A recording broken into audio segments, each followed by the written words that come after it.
Ganda lang sa paligid. Green na green. Green.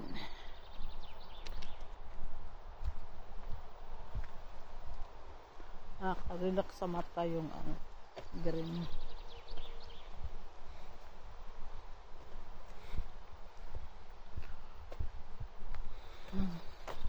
Ito, kailangan takpan natin tong na ito.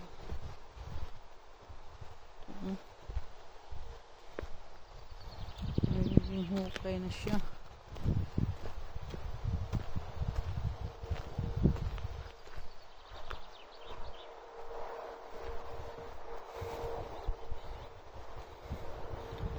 Binuldos ng isang beses tong kalsada na ito.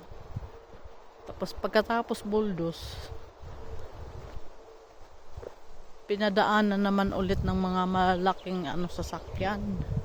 Naghakot ng kahoy. Eh di wala rin yung binuldos na oka rin. Lumalim din.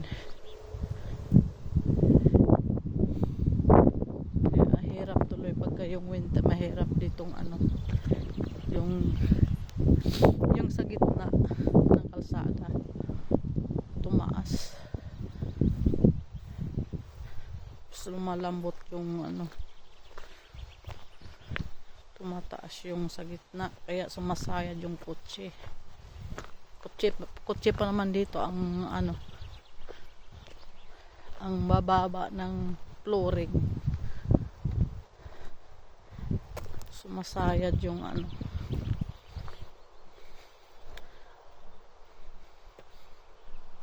tambotso ba yun, at saka yung sa harapan.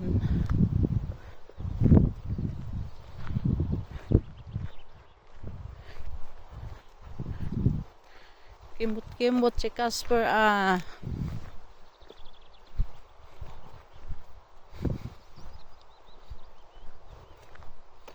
ba yan? Ay, ihi.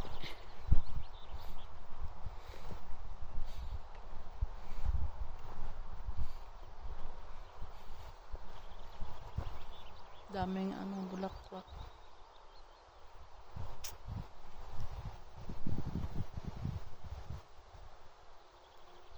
Yung iba kinakain ng seeds nito.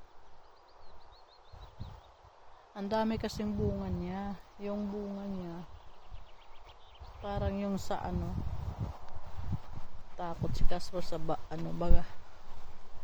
Yung yan siya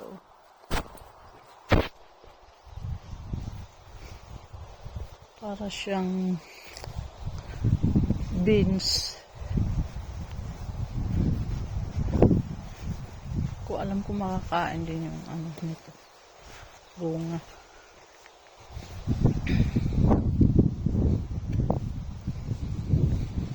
Dami kasi pag umanong bunga nito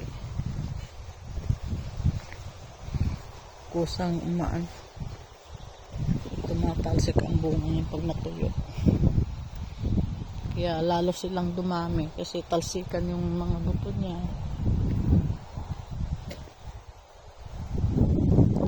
Tuloy kami ng bahay. Nagpahinga.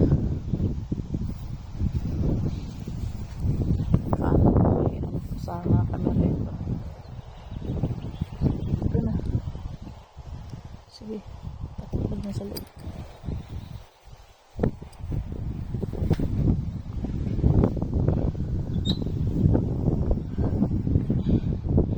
Ako matapos mag-clip ng area namin. Kailangan ko kasi silang i-clip na mahahaba na. Kasama ko kasi ako tumulong mag-clip.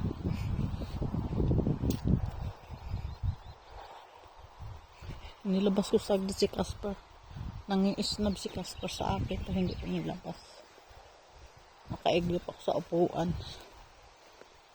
Inano ako. Sinundot-sundot ako ng nguso niya.